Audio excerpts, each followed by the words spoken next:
하나님 말씀 로마서 1장 28절 32절입니다. 같이 읽겠습니다. 시작.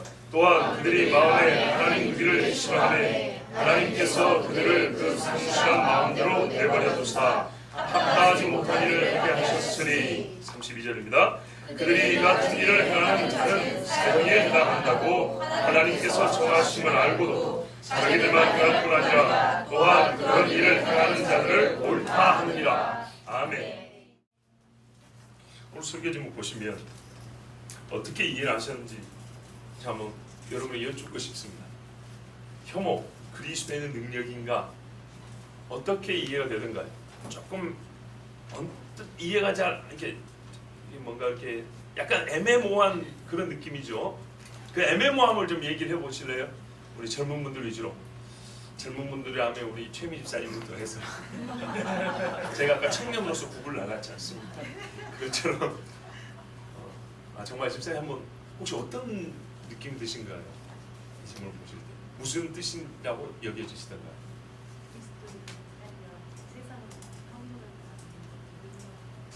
혐오를 받는 능력이 있다. 또 나는 다르다. 혐오를 받을지언정 다른 대답을 하겠다. 우리 청년회장 어떻게 생각하셨어요? 네, 생각을 아직 안 해봤답니다. 해봤어요? 그래요? 설교 제목이 능력인가 이렇게 돼 있는 게 네. 이게 마음에 두기 싫어해서 세상 사람들이 네. 그리스도인 혐오스럽다 요즘에 진짜 그렇게까지 인터넷 댓글을 표현을 하는데 네. 사람들은 그렇게 말하지만 우리 그리스도인에서 능력이라고 하긴 아니지만 사람들은 그렇게 우리를 칭한다 이렇게만 좀 얘기를 했어요. 예, 조금 비슷한 것 같습니다. 자, 오늘 설교는 본문의 주요야 강의가 아닙니다. 역시 그건 로마서 강의 때 했고요. 오전과 오후는 약간 제가 평상시와 조금 다른 컨셉의 그런 설교입니다. 물론 안 한 건 아니지만 오늘 설교는 변증입니다. 제가 어젠가 오늘인가 기도하는 중에 어제 하니까 또 금요일을 어제로 부른 줄 아시죠? 그냥 제가 토요일 날 혼자 기도하는 시간이 있어서 그랬습니다. 근데 그런 생각이 들었어요. 제가 우리 교회 와가지고 첫 1, 2년은 변증적 설교 중에 어떤 거를 많이 했냐면 성경이었어요. 성경을 왜 들만 해요? 성경을 왜 진리냐? 성경 자체의 진리됨을 변증하는 설교를 상당히 많이 했더랬어요. 그래서 그게 어려웠어요. 네, 그 설교가 어려웠어요. 그리고 그 이후에 그런 성경 자체를 변증하기보다는 이제 다른 주제들의 변증적 설교를 들었는데 오늘은 우리가 혐오하는 사람이라고 세상에 여겨지고 있습니다. 혐오라는 주제를 가지고 우리 신앙을 좀 변증을 하고 싶습니다. 자, 바울도 설교할 때 변증적인 그런 설교들이 있었습니다.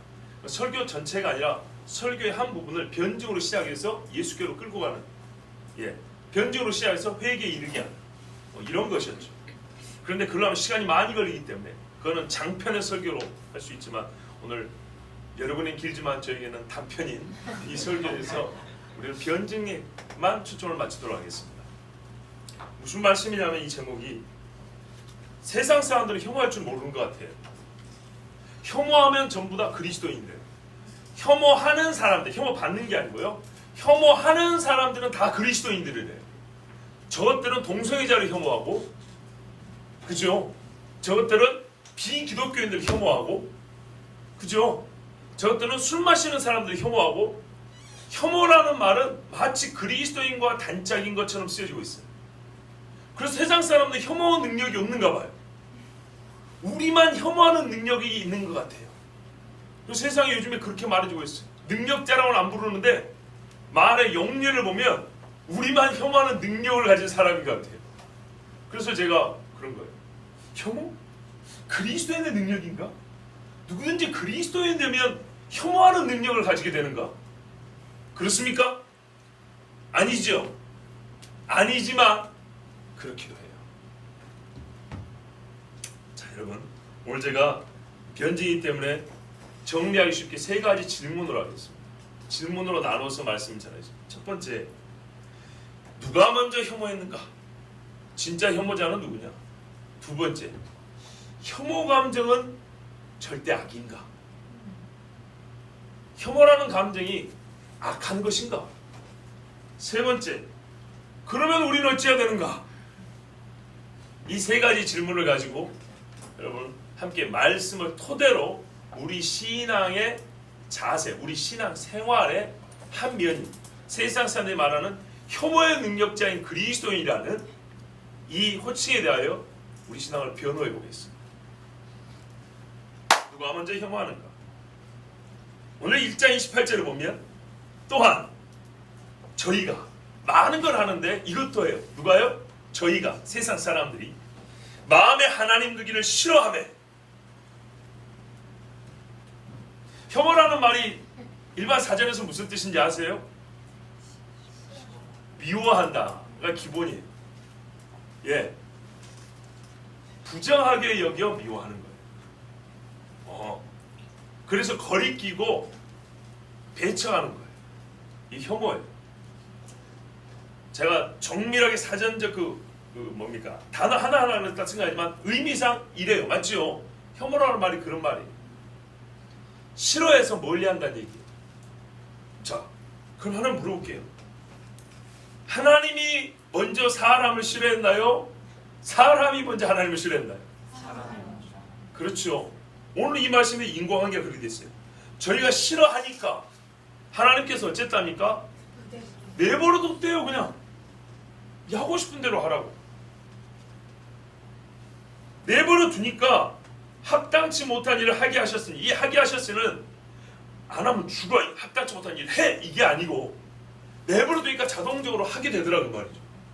그렇죠? 하게 되더라는 거예요. 자, 사람이 먼저 하나님을 어디에? 마음에 두기를 싫어했대요. 그러니까 이게 혐오지 뭐예요? 그렇죠? 의미상 같은 말이죠. 하나님이 싫대요. 성전 세워놨더니 하나님 제단 싫고 몰렉신이 더 좋대요.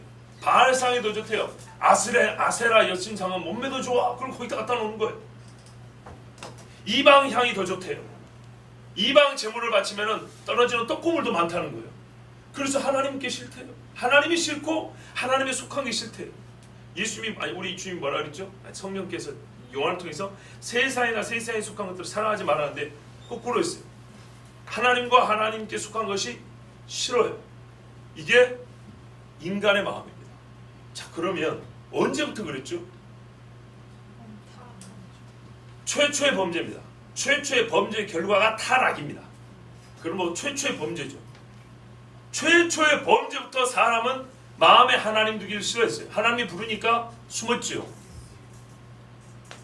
그러면 혐오는 누가 먼저 시작했죠? 그렇죠. 사람과 하나님 사이 하면 사람이, 조금 더 멀리 높이 올라가면 마귀요.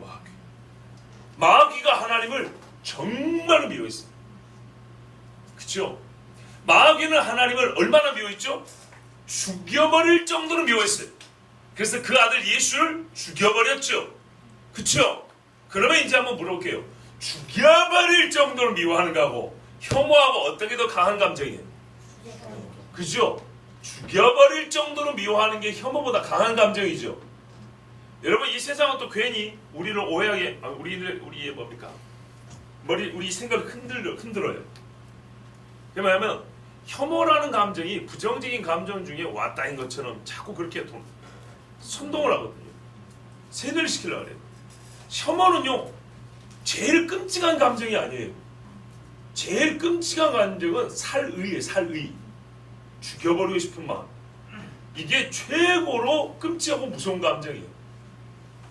사람 막 갖다 찔러주는 것은 별소리 안 하고 조금 당신이 그렇게 하면 안 돼라는 이 정도 가지고 거기다가 혐오도 아닌데 혐오를 갖다 뒤집어씌운 다음에 혐오라는 감정을 가졌기 때문에 당신은 욕을 얻어먹어도 싸, 이딴 식이란 말이죠.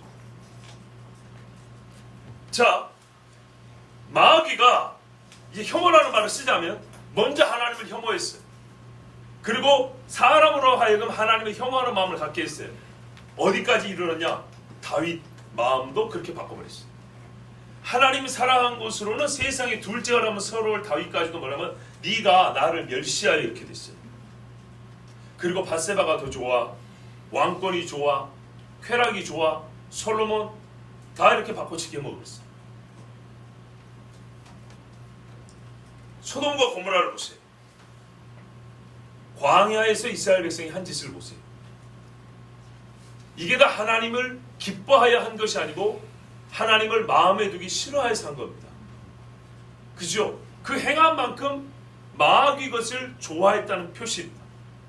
천사를 동성애하겠다는 정도까지 이 세상 사람들은 하나님을 마음에 두기 싫어했습니다. 하나님이 내버려 두니까 어떻게 했냐? 아론이 금부치를 가져오라 하더니 금송아지를 만들었습니다. 이 금은 이스라엘 백성이 애굽에서 종살이 한 것에 대한 삭수로 하나님이 받게 하신 겁니다. 근데 그거를 믿음이 좋을 때는 하나님 성막 짓는 데 갖다 바쳤지만 하나님을 마음에 두기 싫어하니까 애굽의 신을 섬겼다고. 그죠? 애굽의 신과 가나안 신을 섞어가지고 그리고 이름은 여호와를 부르고 완전히 혼합주의로 만들어가지고 금송아지를 섬겼어요. 그대로 내버려 두니까 하나님을 싫어하는 마음을 내버려 두니까 그 짓을 하게 됐어요. 므낫세 왕, 아하스 왕, 이 사람들이 하나님을 마음에 두기 싫어해서 냅뒀더니 자기 아들을 불로 지나가게 하고 많은 의로운 사람의 피를 흘려서 예루살렘의 피비린내가 진동을 하게 하고 성전에다 우상 딴지를 세워놓고 태양신을 섬긴다고 하고 있고 제사장들마저 타락해가지고 25명이 태양을 보고 엎드려 절을 하고 있고 여자들은 이므롯의 환생이라는 이 단무술을 위하여 울면서 통곡을 하고. 자, 이 모든 것들이 합당치 못한 일들입니다. 하나님이 마음에 있기를 원하지 않으니까 한 짓들입니다. 자, 이건 제가 성경에서 일부 예를 든 겁니다. 이걸 항목별로 정리하면 29절부터 31절입니다. 그런데 이걸 읽기 전에 제가 다시 한번 아까 했던 질문을 드립니다. 혐오보다 다 작은 일들인지 큰 일인지 한번 봐보세요.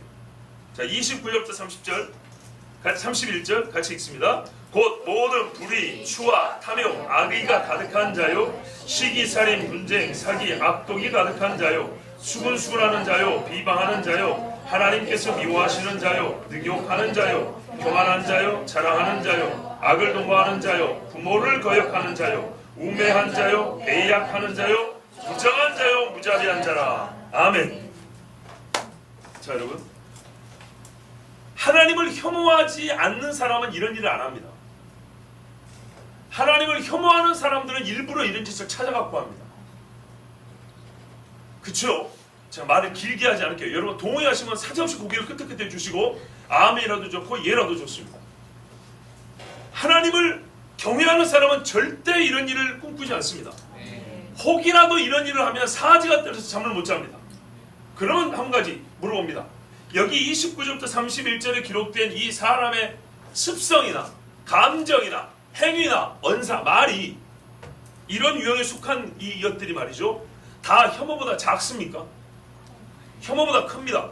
부모를 거역하는 건 혐오보다 큽니다. 배도하는 자가 있다 했습니다. 배도는 혐오보다 큰 겁니다. 살인이 있죠.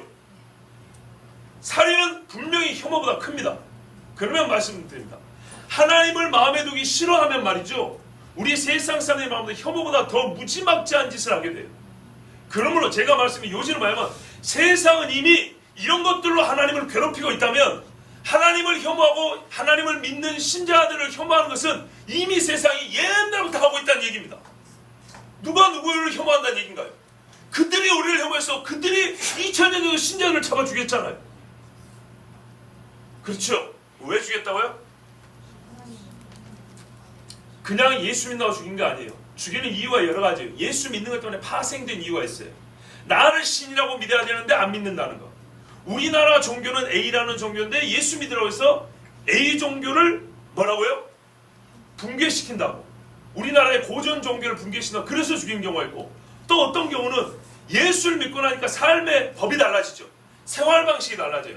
요 생활 방식이랄 때 옛날에 조선시대에 반상의 계급이 있죠. 양반과 상놈. 요거를 무시하니까 죽이는 거고, 로마에도 마찬가지예요. 귀족이 있고 노예가 있단 말이죠. 즉 불법적이다, 일리걸이다, 불법적이라고 죽인 경우가 있어요. 반종교적 행위가 아니라 실정법 위반이라고. 바로 그겁니다. 우리나라에서 동성애 반대하면 당신은 이제 형사법으로 처리하겠어, 이렇게 했는데 기독교인들은 여전히 동성애는 죄입니다 이렇게 말했단 말이에요. 그럼 우리는 뭐예요? 종교 탄압이 아닙니다. 종교 탄압이 아니라 형사법 위반으로 들어가는 겁니다. 여러 가지 이유와 구실을 만들 수 있지만 결국에는 뭐냐면 다 이것들을 보세요. 하나님을 마음에 두기 싫어하기 때문에 시작한 거예요. 즉 어떤 의미에서 혐오는 시작이에요. 하나님을 혐오하기 시작하면 혐오 감정보다 훨씬 더 무서운 일들이 자행됩니다. 그런데 그 시작은 누가 했냐?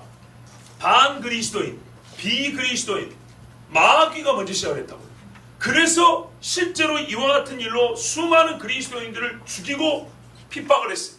이게 교회의 역사입니다. 맞지요? 그러나 늘 조심해야 할 거는 그리스도인들은 그러면 이런 짓을 안 짓었냐? 그런 뜻은 아닙니다. 아시겠죠? 잘못되게 믿는 사람들은 안 믿는 사람하고 똑같아요. 그래서 똑같은 짓을 합니다. 또는 우리가 살면서 진짜 원치 않게 실수로 범하는 일도 있어요. 그러나 제가 지금 말씀드린 것은 그런 특별한 경우가 아니라 원칙적으로 원리적으로 주신 말씀을 따르는 거예요. 자, 그런데 말이죠.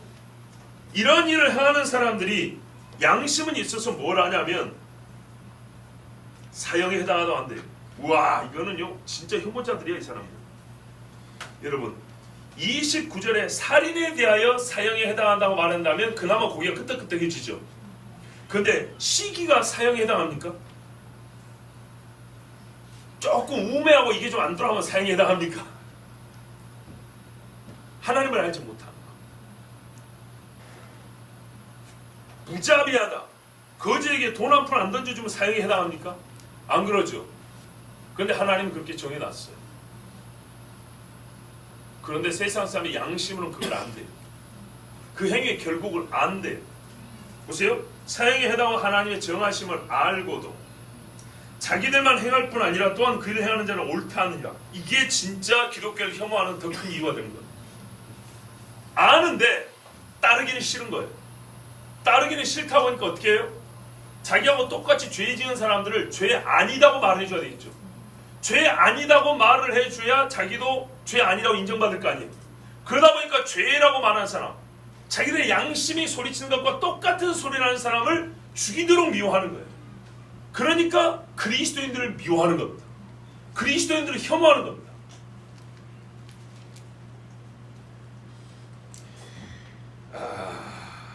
주여,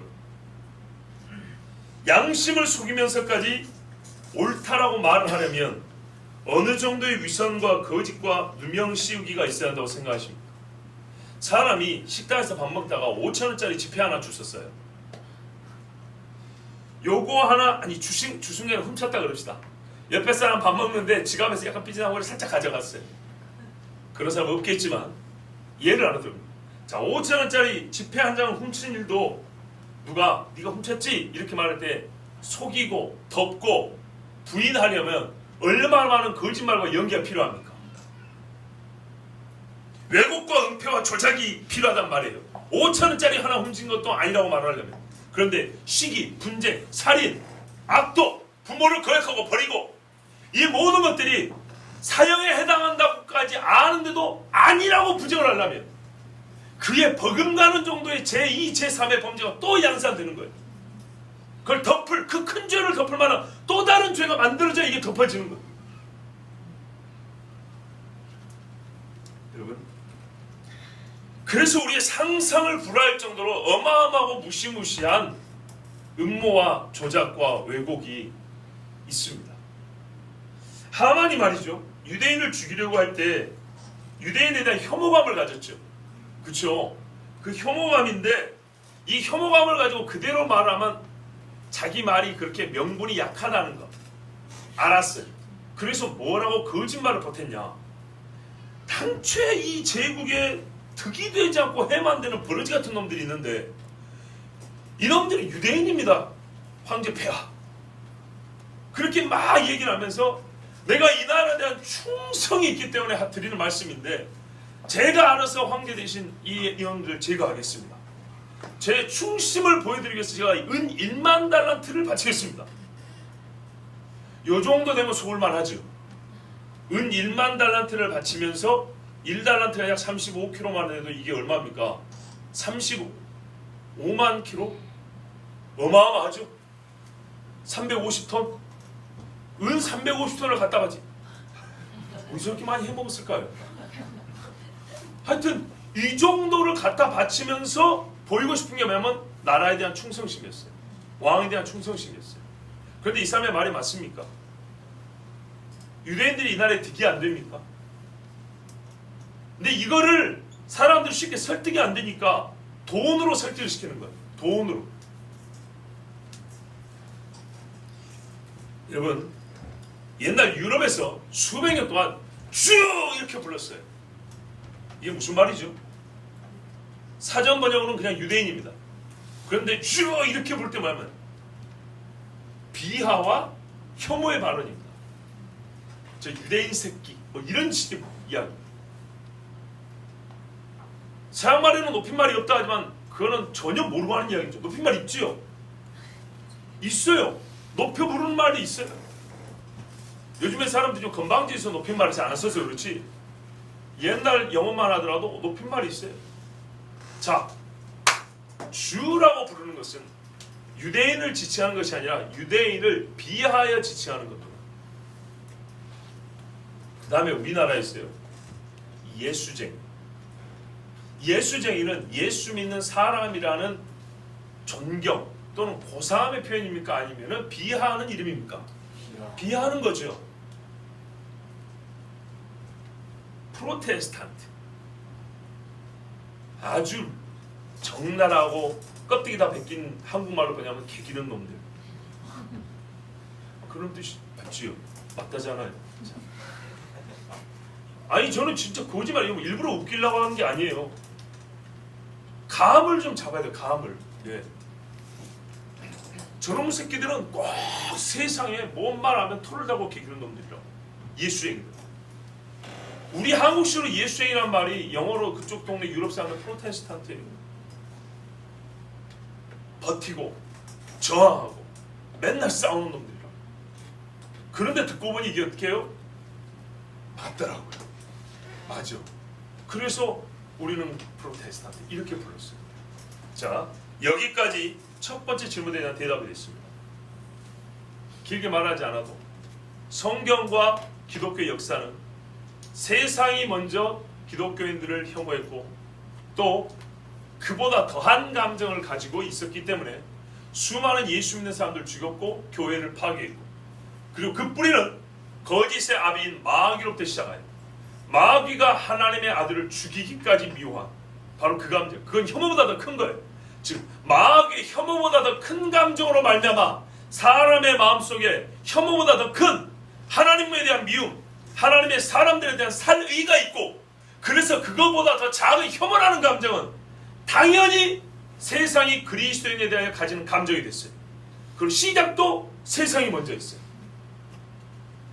그러므로 우리는 먼저 세상을 혐오한 사람이라고 이렇게 욕을 얻을 이유는 없습니다. 또 다른 차원에서 혐오는 종교인과 비종교인, 그리스도인과 비그리스도인 사이에서만 있었던 이야기는 아닙니다. 원래 인종차별, 그렇죠?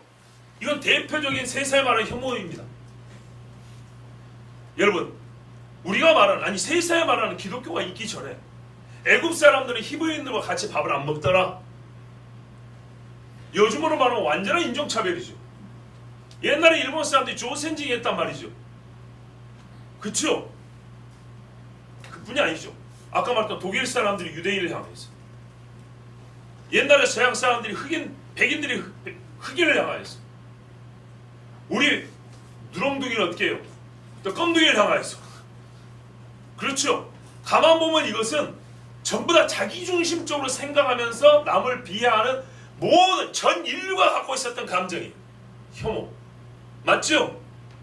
특별히 여기에 문화적 관습이나 자기들만의 종교성이 추가되면 그게 좀 심해진 것도 있긴 있었어요. 분명한 거는 기독교인만이 혐오의 능력을 가진 건 아니에요. 그리고 기독교는 오히려 혐오의 피해자가 더 많지. 피해자라면 피해자지 가해자라고 보기에는 굉장히 억울하다는 겁니다. 여러분 맞습니까? 좋습니다. 그러면 한번 생각을 해보시죠. 혐오라는 감정은 진짜로 안 좋은 건가요? 안 좋은 것입니까? 필요하죠. 개똥을 보고 혐오 감정을 안 느끼면 어떻게 될까요? 찍어서 여기 바르고 저기 바르고 맛도 한번 보고 그러겠죠. 여러분 사람이요, 이 혐오는요 보편적인 사람의 감성과 도덕성에 근거하여 합당치 않다고 여기는 것에 대하여 보이는 반사적 작용입니다. 반사적 표현입니다. 얼굴을 찡그린다든지 손을 이렇게 한다든지 또는 감정적, 도덕적, 그리고 실용적으로 볼 때는 위험 방지. 위험이 감지될 때 그것을 거부하는 의사표시 드립니다. 그 위험이란 것은 큰 뭐 기계 와서 얼굴을 뻥쳐서 두개골이 박살내 이런 위험뿐만 아니라 현재는 잠재되어 있지만 앞으로 나타날 위험. 예를 들어서 성병 같은 경우 잠재되어 있지만 언제라도 성기를 훼손시킬 수 있거나 성불능으로 만들 수 있을 정도의 그런 짓들이죠. 거기에 대해서 사람은 어떻게 해요? 혐오감을 느낍니다. 그러므로 감성적인 것, 위험 방지를 위해서 또는 도덕적 판단에 의해서 사람이 합당치 않음에 대하여 내리는 자연스러운 하나님이 주신 양심에 따른 반응이기 때문에 또는 지성적 반응이기 때문에 이것은 나쁜 것이 아닙니다. 어디다가 어떤 목적으로 쓰느냐가 문제. 또한 얼마만큼의 정도로 혐오 감정을 표현하느냐의 문제. 작은 것에 아주 과하게 표현하면 안 되겠죠. 그렇습니다. 그래서 지나치면 안 되겠습니다. 그러나 적절하게 쓴다면 이거는 괜찮은 것입니다. 혐오 감정이 없으면은 우리는 위험을 놓고도 그대로 위험 속으로 들어갈 수 있고 옳고 그름을 분별하지 않을 뿐만 아니라 결국에는 사람이 진짜 사람답지 못한 짐승처럼 살아가도 아무렇지도 않게 여길 가능성이 큽니다. 그래서 혐오 그 자체가 나쁜 것은 아닙니다. 동의하십니까? 예. 자, 그러면 여러분 별로 동의 안 하시면 뭐 제가 비슷한 이야기를 하나 해드릴게요. 비슷한 이야기. 꼭 맞아떨어지지 않는데 비슷한 이야기. 어른과 아이의 차이 중에 잘 들어보세요. 특히 젊은 분들 잘 들어보세요. 어른과 아이의 차이 중 신체적인 기능 말고 욕망을 한번 이해해요. 나이가 들면 젊은이에 비해서 욕망 내지 욕구가 감소합니까? 커집니까? 나이 들어봤어요? 아주 상상에 근거한 답변이신데요. 한번 물어보세요. 감소하는가? 감소하기도 합니다. 그런데 이거는요, 우리가 보통 능력의 저하로 말미암은 감소입니다. 어차피 욕심내봐야 안 돼. 그래서 그 분야가, 그 영역이 감소하는 겁니다. 그런데 대신요, 다른 욕망이 커집니다. 20살짜리는 권력욕이 크지 않아요. 50살 되면 권력욕이 생겨요. 어떤 의미인지 아시겠죠? 다른 종류의 욕망이 있습니다. 아주 리얼하게 말하면 20대 성욕을 60대가 쫓아가지 못해요. 그런데요, 60대의 명예욕을 20대는 별로 그렇게 욕심내지 않아요. 그래서 그걸 욕한다고요. 저 감투 하나 쓰려고 저런다 막 그런다고. 근데 자기가 60대면 그렇게 돼요. 이건 절대적인 양의 차이가 아닙니다. 종류의 차이. 사람의 욕망이란 기본적으로 하고 싶은 마음이지만 이거는 때로 할 수 있는 능력과 비례하는 경우가 있습니다. 그래서 할 수 있는 능력이 생기면 없던 욕망도 생깁니다. 내가요, 중소기업 도 취직 뭔데 대기업 사원으로 들어갔어요. 대리 되고 싶죠. 과장 되고 싶죠. 차장 됐어요. 상무까지 올랐어요. 어디까지 가고 싶을까요? 사장도 되고 싶겠죠. 대기업 사장도 되고 싶겠죠. 사장단에 들어오면 좋잖아요. 취직 못했을 때는요, 입사만 하면 그렇게 되죠. 바로 그런 거라고요. 그래서 어른과 아이의 차이를 우리 생각할 때 흔히 너무 단순하게 욕망의 감소가 나이가 들면 있다, 욕망이 작아진다 생각하지만 이게 아니고요. 새로운 종류의 욕망이 발생하기 때문에 전에 것이 절대적인 수치에서 감소했다고 말할 수 없습니다. 더 많아지는 경우가 있습니다. 예전에 갖고 있던 걸 어느 정도 유지하려고 돈을 쓰고 난리를 하죠. 젊음도 유지해 보려고. 그죠? 이쁨을 자랑하고 싶어가지고 여기 막 뭐 넣고 바르고 막 찍고 집어넣고. 아니다. 넣고 했지.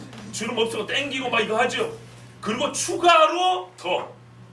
그래서 나이가 든다고 해서 욕망이 감소해지는 건 아닙니다. 적어도 사람은 자기에게 힘이 있다고 생각할 동안에는 절대 욕망이 작아지지 않습니다. 그런데 여러분,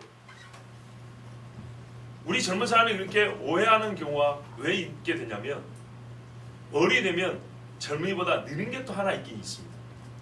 그것 때문에 그렇게 됩니다. 절제입니다.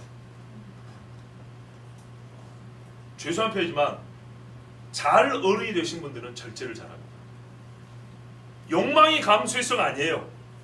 욕망이 감소해서가 아니라 절제력을 기릅니다. 그래서 젊은이들이 보기에는 욕망이 감소한 것처럼 보입니다. 근데 그게 능력입니다.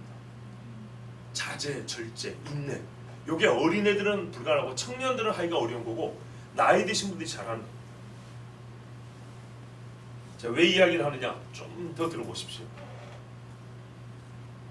그런데 또 젊은이들이 자 이렇게 우리가 좀 잘못 착각하는 거 있는 것처럼 또 어른들에 대하여 착각하는 게 하나 있습니다. 고정관념입니다. 어른들은 젊은 애들보다 고정관념이 너무 강해. 안 바뀌어. 경직된 사고 때문에 변화가 안 돼. 답답해 죽겠어 그냥. 그렇죠?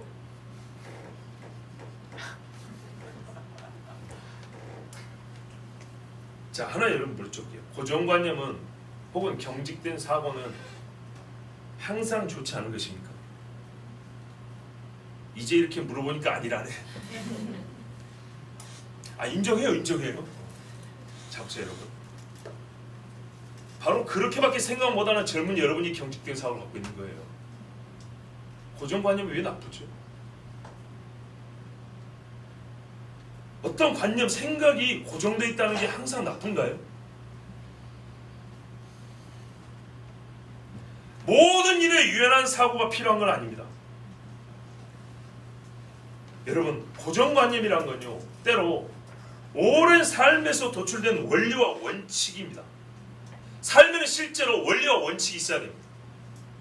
원리와 원칙을 학교에서 배우지 않나 삶에서 배우거든요.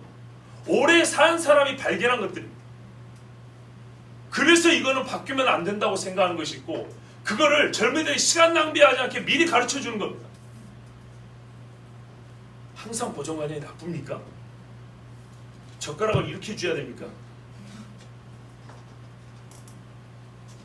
오랜 삶에서 노출된 원리와 원칙이 우리 삶에 있어야 됩니다. 이것이 노인에게 어울립니다. 후배들에게 헛된 일에 삶을 낭비하지 않도록 이끄는 지혜가 될 수 있는 것이 고정관념입니다. 반대로 유연함과 흡수력이 좋다는 것은 때로 정한 마음이 없고 아직 확실하게 아는 것이 없다는 것을 뜻하기도 합니다. 말이 좋아 유연함이지 아직도 확실하게 아는 게 없어. 이거 다라고 찍을 수 있는 게 없어. 그래서 이리 왔다 저리 갔다. 이거를 듣기 좋게 유연함, 개방적인 사고 이렇게 말하는 경우가 있어. 그래서 시간이 가요. 중요한 일 결정 못하고. 그러므로 정한 생각, 고정관념이 항상 나쁜 것은 아닙니다. 진짜 문제는 악한 것을 신념으로 가지게 된 경우입니다. 좋은 것을 고정관념으로 가지면 진짜 좋은데 삶에서 악습으로 말미암아 아까 그 욕망이 있죠. 이거를 컨트롤하지 못하고 즉 하나님의 말씀에서 자기 마음대로 하는 약한 것들이 고정관념으로 되어버린 경우입니다. 하나님의 말씀대로 사는 선한 삶에서 나온 원리를 고정관념을 하고 있으면 내 아들아 이것이 옳으니라 이렇게 가르쳐줍니다. 아버지 이것이 아니야 이것이 옳아. 이건 고정된 거야. 이렇게 말할 수 있죠. 그런데 대부분은 마음에 상실한 대로 살고 거기서 나온 것들을 고정관념으로 갖고 있기 때문에 실제에 있어서는 고정관념이 안 좋은 게 많은 겁니다. 그래서 우리에게 필요한 지혜는 뭐냐면요. 삶의 경험에서 좋은 것을 고정관념으로 가지도록 노력해야 되는 겁니다. 그걸 성경을 통해서 배우는 겁니다. 절대 바뀌지 않는 생각. 예, 절대 바뀌지 않는 생각이 사람이 있어야 된다니까요. 그래야 살아요. 그리고 그것을 자녀들에게 가르쳐 주는 거예요. 소위 그런 것들이 교과서로 나온 거예요. 그런데 절대 바뀌지 않는 생각을 애시당초 말 그대로 하나님의 말씀에 입각해서 좋은 것을 갖고 있어야 되는데 교과서로 가르쳐버리고 그것을 정책으로 가르치고 그것을 가언으로 가르치고 그것을 인생 철학으로 가르쳐버리니까 어떻게 돼요? 반복하여 하나님을 배역하고 더 악한 세대가 나오는 거예요. 자, 우리 젊은이들은 고정관념 하나 깼죠? 고정관념이 안 좋다는 고정관념 하나 깼어요. 오케이, 마찬가지. 혐오가 안 좋다는 고정관념도 좀 깼으면 좋겠어요. 혐오는 때로 필요한 거예요. 우리의 유익을 위해서 갖게 된 감정이에요. 하나님이 주신 거예요. 자, 그럼 우리는 어떻게 해야 될까요? 혐오할까요, 말까요? 우리는 성경이라는 고정관념을 갖고 있어요. 율법에서 하나님이 이게 옳다, 이거는 사형에 해당하다, 이건 세상 사람들 지들도 안다면서요. 그죠? 자기들도 안 돼. 우리가 갖고 있는 사실 고정관념적인 이 혐오는 말이죠, 세상 사람은 다르지 않아요. 차이는 우리는 그 죄를 그래서 그만 짓기 위해서 그를 혐오로 드러내는 것이고, 이 사람들은 그 죄를 짓고 싶어서 하나님을 대지하고 그들의 혐오를 억누르면서 오히려 우리를 혐오하는 죄인으로 만들어버리는 거예요. 그 차이, 깊은 곳에서는 다 알아요. 부모를 버리는 게 잘못된 거 다 안다고요. 그런데 왜 당신 부모 버리면 혐오하지 마세요. 좀 안 어울리긴 하지만, 예, 이렇게 말하지만 사실상 그 속으로 다 안다고요. 그러므로 우리는 어떻게 했냐면요, 성경에서 지금 말씀한 이것들이 틀렸다, 사형에 해당하다는 것을 어떻게 해요? 고정관념을 갖고 있어야 돼요. 고정관념으로 갖고 있어서 세상 사람들이 너희 같은 고정관념으로 우리를 보면 그건 혐오야 말하면 우리 어떻게 해야 돼요? 그래, 나는 혐오자다, 이렇게 말해야 되는 거예요. 혐오 앞에까지는 온 다음에 혐오라는 대문만 열면 되는데 대문을 못 열고 그 앞에서 뒤로 돌아가 해버린다고. 무슨 말이냐면 3봉을 오는데 고생 다 해놨어요. 그죠? 이거는 죄입니다, 이건 잘못입니다, 이건 이렇게 바꿨는데 다 했어요. 그렇게 되면 좋겠어. 근데 막판에 세상 사람들이 그 문장을 받아들이는 게 아니라 이거를 자기들 나름대로 이름을 붙인다고요. 혐오? 그 혐오인가요 혹시? 이렇게 이름을 붙이면 혐오하는 사람 안 되고 싶어서 자기가 했던 이 수고하는 것을 전부 다 스스로 붙여버린다고. 아니, 우리는 혐오자 아니에요. 그 순간 살인이 죄라는 말이 없어져 버리는 거예요. 동성애가 죄라는 것도 없어져 버리는 거예요. 부모를 거역하는 것이 죄라는 것도 없어져 버리는 거예요. 그러면 차라리 어떻게 해야 돼요? 맞습니다, 나 혐오자입니다. 차라리 이렇게 말을 하세요. 너 프로테스탄트냐? 예, 나 프로테스탄트입니다. 이렇게 말을 하세요. 여러분, 혐오는 말이죠, 그리스도인만의 능력이 아니었습니다. 그런데요, 세상이 우리만의 능력인 것처럼 지금 말해주고 있습니다. 이참에 우리 능력 삼아버리죠. 불쌍하다 인간들아, 너희는 어찌 혐오하는 능력을 잃어버렸냐? 내가 가르쳐줄게. 무엇을 혐오해야 되는지 그들은 기준이 없어져 버렸어. 무엇을 혐오해야 되는지 가르쳐줄 지혜와 도덕적 능력이 실제로 그리스도인에게 있다는 것을 여러분 보여주십시오. 혐오 그리스도인, 혐오 받는 그리스도인이 아니라 혐오할 줄 아는 능력 있는 그리스도인. 예, 이거 비난하는 말이에요. 세상에 그리스도인만 혐오자라고 지금 낙인을 찍고 있어요. 마치 그리스도인이 되면 혐오 능력을 갖는 것처럼 우리를 욕하기 위해서 우리를 그렇게 몰아가고 있어요. 그래서 우리는 그렇게 하자고요. 좋다고, 당신들이 말하는 게 맞다고. 우리는 혐오할 줄 아는 사람이라고.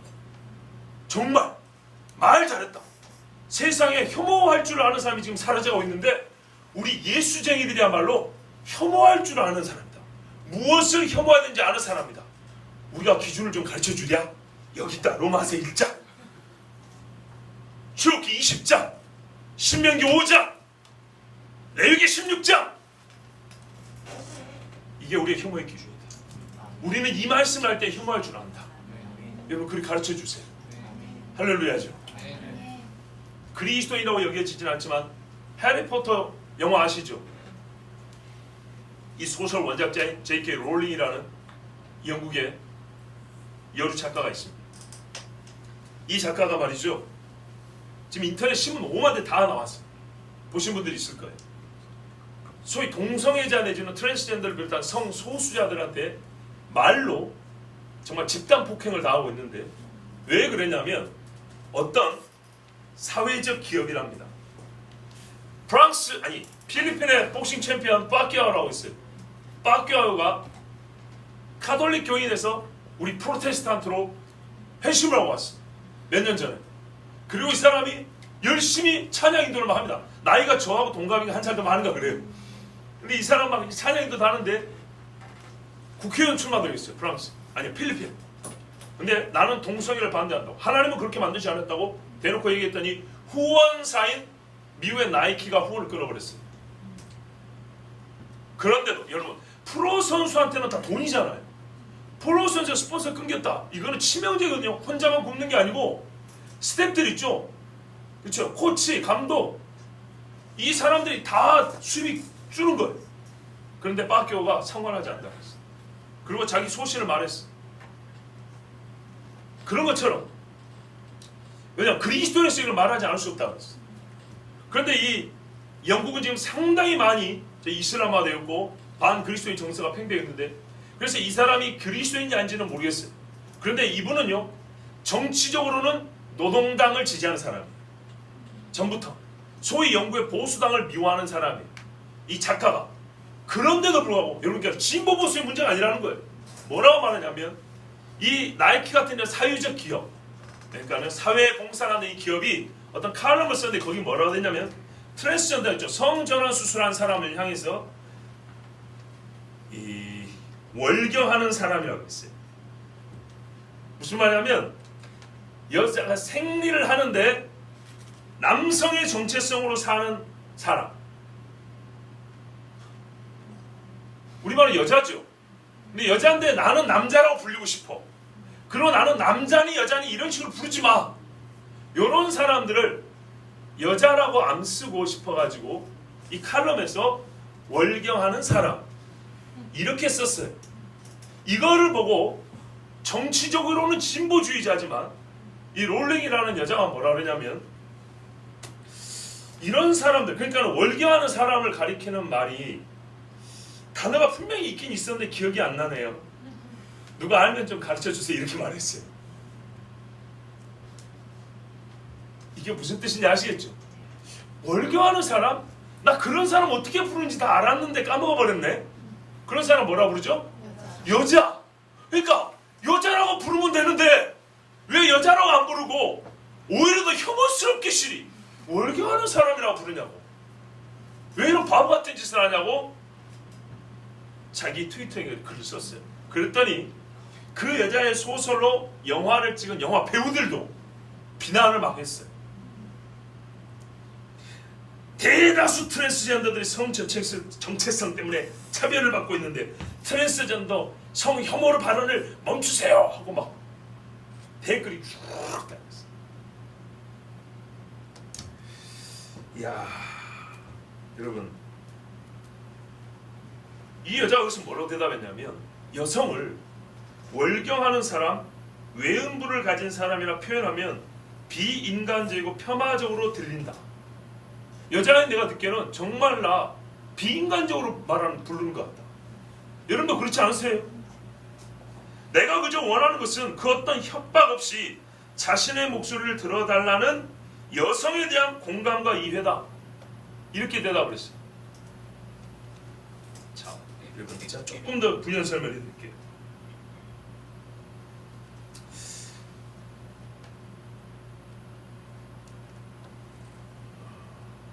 물론 건강상의 문제 때문에 생리를 못하는 사람도 있어요. 그렇죠? 그러니까는 이 비판하는 사람들 중에는 생리를 못해도 여자 아니냐. 그렇죠? 그러니까 거기서 구별해서 생리하는 사람과 생리를 못하지만 여자라고 말할 수 있는 사람을 구분하자. 뭐 이렇게 말할 수 있는데 이것도 말이 안 됩니다. 이 사람들은 여성이라고 부르는 걸 싫어하는 거예요. 그렇죠? 그러면 뭐라고 할까요? 생리 못하는 또 어떤 사람 이렇게 불러야 되겠죠? 그렇게 하면 남자도 들어가죠? 훨씬 더 복잡해지는 거예요. 그리고 여러분 우리가 그렇게 여성의 경우 생리를 못하는 경우가 있을 수는 있지만 여러분 봐보세요. 천부적으로 선천적으로 임신과 출산 능력이야말로 여성의 대표적인 특징입니다. 그렇죠? 그게 실제로 결과가 이루어지지 않을 수는 있어요. 임신이 안 될 수도 있고 출산을 못하고 자꾸 뭐라고 하죠? 유산이 될 수도 있어요. 그렇지만 그 능력을 잠재적으로 갖고 태어난 게 이게 여성의 특징입니다. 여성성의 특징입니다. 말하자면 우리 여성분들한테 좀 그런데 여성이라고 부를 수 있는 사람은 말이죠. 남자하고 성기 모양이 다른 사람만 여성이라고 부른 것이 아니고 가슴만 있다고 여성이라고 부른 것이 아니고 생리도 여성이라고 부를 만한 여성의 대표적인 특징이다 이런 말입니다. 그렇죠? 그럼 이 사람들 이걸 빼버리고 가슴만 갖고 여성이라고 부르려고 할까요?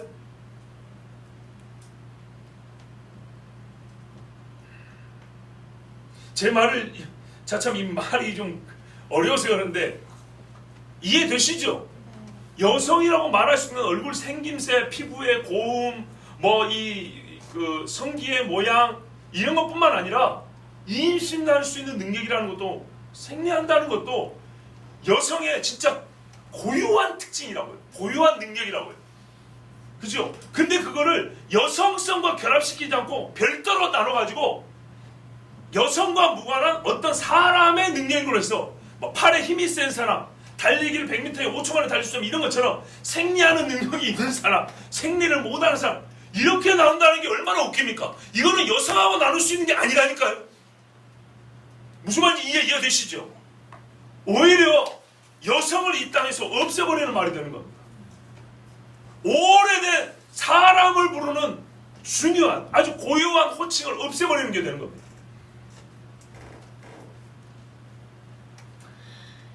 실제로 그리고 이 사람들처럼 부르는 것이 훨씬 더 혐오감을 일으킵니다. 그냥 여자라고 불러주시면 돼요. 그죠? 한 번만 더 듣기 싫은 소리지만 들어주세요. 진짜 혐오스러운 소리죠. 이 인간들이 이렇게 혐오스러운 소리예요. 혐오는 그냥 자연스러운 감정이에요.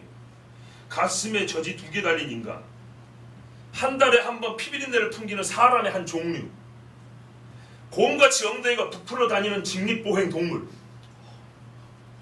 제가 만든 말이에요. 이 사람들처럼 말하면 여자를 이렇게 불러야 된다고요. 이래야 공평하다 하겠어요? 왜 여성을 여성이라고 하는 게 혐오가 됐죠?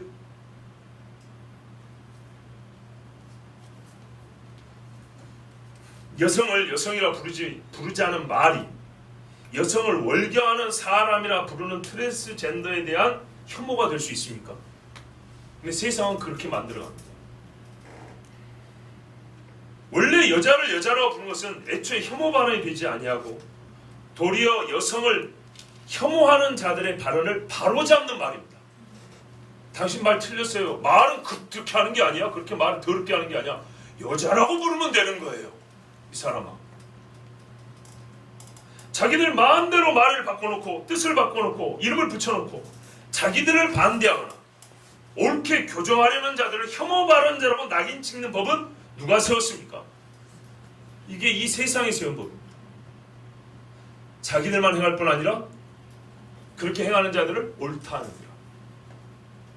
일명 PC, Political Correctness, 정치적 옳음, 소수자는 옳다라는 정치적 합의에 대한 선제적 가치 판단입니다. 미리 내려진 가치 판단입니다.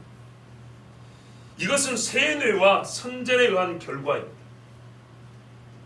하도 그렇게 떠들어대니까 다른 말을 못하게 돼버렸어요. 자, 여러분, 이런 세상에 저는 이제 우리가 해야 할 일은 뭐냐면 우리가 동성애 자를 혐오하자는 게 아니고요. 나는 그 다음을 말한다고 봅니다. 이 여자가 뭐라 그랬어요? 이제는 얼마나 우리가 양보를 많이 했냐면 여성을 여성이라고 부르는 것도 혐오래. 여성을 여성이라고 부르는 것도 혐오라면 우리가 혐오자라는 소리를 안 듣기 위해서 어느 정도까지 양보해야 되겠습니까? 나아지는 할 말이 없어요. 그렇죠? 왜 여성을 월경하는 사람을 불러야 되냐고. 말이 안 되는 소리죠. 자, 구체적인 맥락은 이것과 조금 다르긴 하지만 아주 제가 이해하기 쉬운 부분, 명백한 이야기만 여러분 따가지고 말씀드립니다. 그래서 우리는 더 이상 그리스도인은 혐오자라는 이름을 피할 것이 아니라고 보는 겁니다. 혐오자라는 소리를 피하기 위하다 보면 우리는 남자를 남자로 부르지도 못하고 여자를 여자로 부르지도 못하고 정말 존귀한 이름인 하나님의 형상이라고 사람을 부르지도 못하게 됩니다. 차라리 혐오자가 돼버리세요. 예, 차라리 혐오자가 돼서 나는 당신들에게 당신들이 잃어버린 능력, 혐오하는 능력을 다시 회복시켜 주겠다. 나한테 배워라. 그러면 내가 무엇이 혐오할 일이고 무엇이 수용해야 될 일이고 무엇이 바르고 그런 것인지 가르쳐 주겠다. 차라리 그렇게 하십시오. 그러다 보면 욕도 많이 얻어먹을 것이고 벌금도 내야 될 것이고 원하지 않는 쇠창살 안에 갇힐 수도 있습니다. 그런데요, 그렇지 않으면 성경 소리내어 읽지도 못하는 날입니다. 아무것도 못하는 날입니다.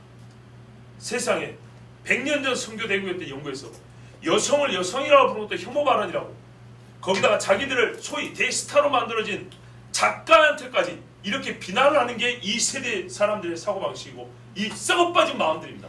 무정한 자요 무자비한 자요 고마운 줄도 모르는 사람. 이 한 사람 일개 개인도 이렇게 말할 수 있다면, 자기의 소신껏 이렇게 말할 수 있다면 우리는요 이제 혐오 능력자가 되기를 작정을 하고 우리가 해야 할 소리를 해야 됩니다. 동성애자, 나는 솔직하게 말씀드리면 동성애자 예수 그리스도 안에서 충분히 사랑하고 그에게 복음을 전하고 그의 영혼을 위해 뜨겁게 기도할 줄 마음도 있고 능력도 있습니다. 동시에 나는 동성애를 혐오합니다. 싫어요. 더러워요. 나는 그래서 동성애자가 좋지 않아요. 동성애자 옆에 있고 싶지 않아요. 동성애 하는 거 옆에 보면서 난 거기서 견디고 거기서 1초라도 시간을 보내고 싶지 않아요. 분명히 말합니다. 나는 그들도 우리도 똑같이 하나님 앞에 죄인이기 때문에 그들도 주님 앞에 복음을 전하고, 바울이 말했어요. 이해체에 너희는 하나님과 원수된 자라고 했어요. 그렇기 때문에 나는 그들에도 복음을 전할 용의가 있지만 나는 동시에 동성애를 혐오합니다. 이것 때문에 감옥을 가도 분명한 사실, 하나님이 미워한다 그랬어요. 소돔과 고모라 불로 멸해버렸다 했어요. 얼마나 미운지. 하나님이 밉다는 걸 내가 좋다 할 수는 없어요. 나도 미워요. 극단적으로 동성애자도 나를 혐오해요. 남자 새끼가 뭐야 이게 뭐 비키니 입고 막 입술 칠해가지고 설거하는 데서 이러거든. 그게 보기 좋습니까? 나는 그런 행위를 혐오해요. 난 그리스도인이기 때문에. 그러나 그것이 좋다 박수 쳐주는 사람도 그 사람의 영혼을 위해서 기도해주는 못하죠. 나는 혐오하면서도 그를 위해서 기도해줄 수 있어요. 우리 했잖아요. 이 나라의 민족을 위해서 기도하고 있잖아요. 그죠? 이게 그리스도인이 갖고 있는 능력이에요. 예, 혐오 그리스도인이에요. 혐오자 그리스도인, 혐오할 줄 아는 그리스도인. 자부심을 가지십시오. 왜 겁납니까? 겁내지 마시라니까요. 제패하도 내가 먼저 제패한다고요. 예, 부담이 되는 것이지만 예수 믿는 일은 원래 부담스럽습니다. 여러분, 제가 왜 오후에 이 설교를 했을까요? 원래 오전에 하려고 했어요. 오전에 여러분 본 사람들이 누굽니까? 저 지중해에 있는 여러 나라와 그 민족들 사이에서 여러분이 만난 사람들이 누굽니까? 세상에 만물이 찌꺼기 같이 여겨졌던 진짜 혐오받는 사람들이었어요. 근데 그들이 혐오자라고, 우상 숭배하는 우리를 혐오한다고 그리스도인들은 혐오받아서 죽임을 당했어요. 다시 말씀드려, 로마서 후반 16장에 기록된 이 사람들 대부분 개한테 물어 뜯겨 죽고 거꾸로 나무에 매달리고 천에 덮여져가지고 기름이 역청이 발라지고 해서 불에 타져 죽었어요. 성경에 기록된 그 사람 누가 죽은지 처형자 명단이 성경에 수십 명이 기록되어 있어요. 예, 나는 혐오자. 혐오하는 그리스도인이에요. 세상에 개기는 그리스도인, 예수쟁이 맞아요. 나는 세상이 괜찮다고 하는 것을 혐오하는 그리스도인이에요. 차라리 이것이 낫습니다. 혐오자라는 소리 듣기 싫어서 모든 걸 다 잃어버리지 마세요. 남자고 여자가 여기 있습니다. 하나님이 사랑하는, 전에는 죄인이었으나 의인인 우리가 여기 있습니다. 나중에 이 거룩한 호칭들과 이름들도 다 빼앗기고 말을 못하게 되려고 할 것입니다. 정말 말도 안 되는 이유를 갖다 대면서 당신이 그렇게 말하면 우리는 뭐가 돼 이런 식으로 하면서 혐오한다고 할 것입니다. 차라리 그럴 것 같으면 지금부터 혐오자가 되십시오. 하나님께서 우리와 함께 하시고 진리를 지키고자 하는 우리에게 능력과 힘을 주시고 또한 보호해 주실 줄 믿습니다. 이 시간 함께 기도합니다.